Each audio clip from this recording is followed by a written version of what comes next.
Hello student, આજે આપણે ભણીશું TDEP, transmission distribution of electrical power. Last time આપણે ભણી ગયેલા કે આપણે જે પોલ્સ, બરાબર, ડિફરન્ટ ટાઈપ ઓફ પોલ્સ. હવે આપણે જોઈશું ઇન્સ્યુલેટર. બરાબર, તો ઇન્સ્યુલેટર એટલે શું? ઇન્સ્યુલેટર્સ, બરાબર.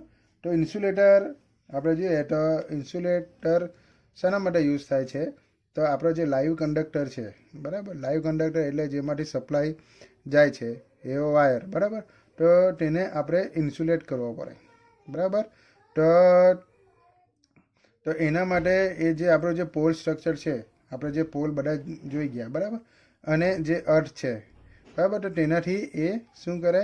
આ જે ઇન્સ્યુલેટર એ લાઈવ કંડક્ટરને અર્થ સુધી પહોંચવાની દે, બરાબર, અથવા તો જે પોલ છે તેના પર પહોંચવાની દે. તો તેના કારણે આપણે જે આપણો જે શેપ બની ગઈ આપણે, બરાબર.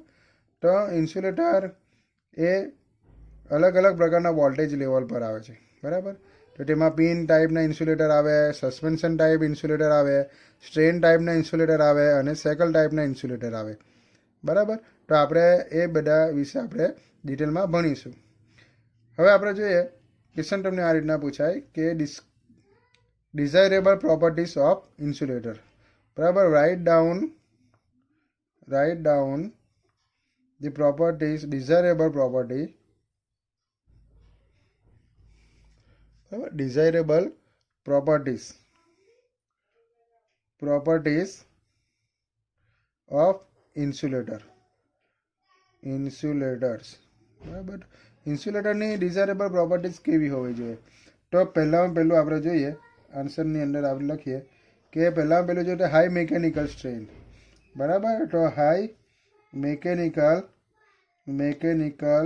સ્ટ્રેન્થ, બરાબર, હાઈ મિકેનિકલ સ્ટ્રેન્થ આપણે જોઈએ, બરાબર. તો ઇન્સ્યુલેટરની જે મિકેનિકલ સ્ટ્રેન્થ કેવી હોવી જોઈએ? હાઈ હોવી જોઈએ. તો બરાબર, તો insulator should have high mechanical strength as it has to carry the weight of the conductor and withstand the force due to wind and storm. તો એની મિકેનિકલ સ્ટ્રેન્થ કેવી હોવી જોઈએ? હાઈ. કેમ કે ઇન્સ્યુલેટર છે તે કંડક્ટરને, જે વજનવાળા કંડક્ટર હોય તેને કેરી કરે છે, બરાબર. પછી એ પવન અને જે સ્ટ્રોમ આવે, બરાબર, વાવાઝોડું, તેને પણ સહન કરી શકે એવા હોવા જોઈએ. સેકન્ડ આપણે જોઈએ તો ગુડ ડાઇલેક્ટ્રિક સ્ટ્રેન્થ, બરાબર. તો ગુડ ઇલેક્ટ્રિક સ્ટ્રેન્થ, બરાબર.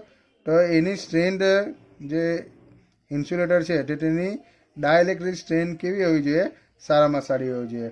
તો કેમ કે હાઈ વોલ્ટેજ કંડક્ટર આપણે જોઈએ તો ઇન્સ્યુલેટરની ઉપર આપણે જોઈએ તો એ ઇન્સ્યુલેટર પર આપણે મૂકવામાં આવે છે.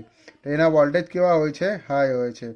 તો એની જે પિન અને હુક છે તે ગ્રાઉન્ડ પોટેન્શિયલ પર હોય છે, બરાબર. તો એ મટીરિયલ છે તે કેવું હોવું જોઈએ? એની જે ડાઇલેક્ટ્રિક સ્ટ્રેસ કેવી હોવી જોઈએ? વધારે હોવી જોઈએ. તો ડાઇલેક્ટ્રિક સ્ટ્રેન, જે ઇન્સ્યુલેટરનું મટીરિયલ તે કેવું હોવું જોઈએ? સારું હોવું જોઈએ, બરાબર. તો એનાથી આપણે જોઈએ તો એનો જે સ્ટ્રેસ છે એ સહન કરી શકે એવો ઇન્સ્યુલેટર હોવું જોઈએ, બરાબર. તો ઇન્સ્યુલેટરને તેનાથી શું થશે? જે ઇન્સ્યુલેટર પંક્ચર ઓછું થશે, બરાબર. ત્રીજું આપણે જોઈએ તો હાઈ રેઝિસ્ટન્સ ટુ અર્થ, બરાબર. તો હાઈ રેઝિસ્ટન્સ ટુ અર્થ, બરાબર. તો એનું રેઝિસ્ટન્સ કેવું હોવું જોઈએ? હાઈ. તો રેઝિસ્ટન્સ કેવું હોવું જોઈએ? હાઈ, બરાબર. તો કંડક્ટર છે તે હાઈ પોટેન્શિયલ પર હોય છે, બરાબર. તો તેના કારણે તો એના પરથી લીકેજ થવાની શક્યતાઓ સરફેસ પરથી વધી જાય છે, બરાબર. સરફેસ ટુ ગ્રાઉન્ડ ફોલ થઈ શકે, એટલે લીકેજ થઈ શકે કરંટ. તો બેઝિકલી આપણે જોઈએ તો રેઝિસ્ટિવિટી કેવી હોવી જોઈએ? ઇન્સ્યુલેટરની વધારે હોવી જોઈએ, બરાબર. તો તેનાથી શું થશે કે રેઝિસ્ટન્સ જેવું આપણું વધારે હશે તો તેનાથી કારણે લીકેજ કરંટ ઓછો થશે, બરાબર. તો તેનાથી રેઝિસ્ટન્સ ઇન્ક્રીઝ થાય, તો તેનાથી એનો જે લીકેજ પાથ છે તે એનો એકદમ સ્પેશિયલ ટાઈપમાં બનાવવામાં આવે છે, તેનાથી શું થશે કે એનું રેઝિસ્ટન્સ હાઈ બનશે. ચોથો આપણે જોઈશું હાઈ ફેક્ટર ઓફ સેફ્ટી. તો high factor of safety any safety factor કેવો હોવો જોઈએ? ઊંચામાં ઊંચો હોવો જોઈએ, બરાબર. તો ઇન્સ્યુલેટરની જે સેફ્ટી ફેક્ટર કેવો હોવો જોઈએ? વધારેમાં વધારે હોવો જોઈએ. તો ratio of puncture voltage to flash over strain is called factor of safety. તો ફેક્ટર ઓફ સેફ્ટી આપણે એનું સૂત્ર છે factor of safety is equal to ratio of puncture voltage, અહીંયા આવશે puncture voltage upon flash over strain.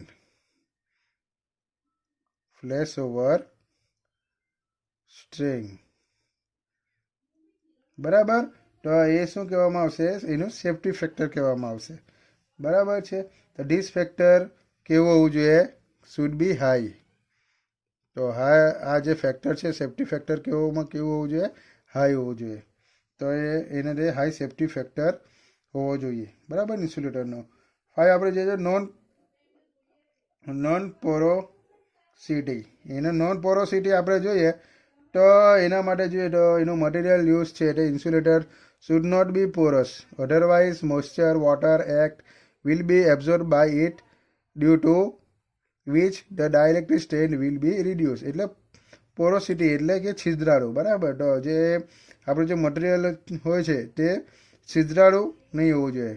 જો છિદ્રાળુ હોય તો તેના કારણે અંદર મોઇસ્ચર અંદર ઘૂસી જાય, બરાબર, પાણી અંદર જતું રહે, બરાબર. તો તેના કારણે એની ડાયલેક્ટ્રિક સ્ટ્રેન કેવી થશે? એની રિડ્યુસ થશે. 6 આપણે જોઈએ તો ability to withstand the changes in temperature. તો એબિલિટી ટુ withstand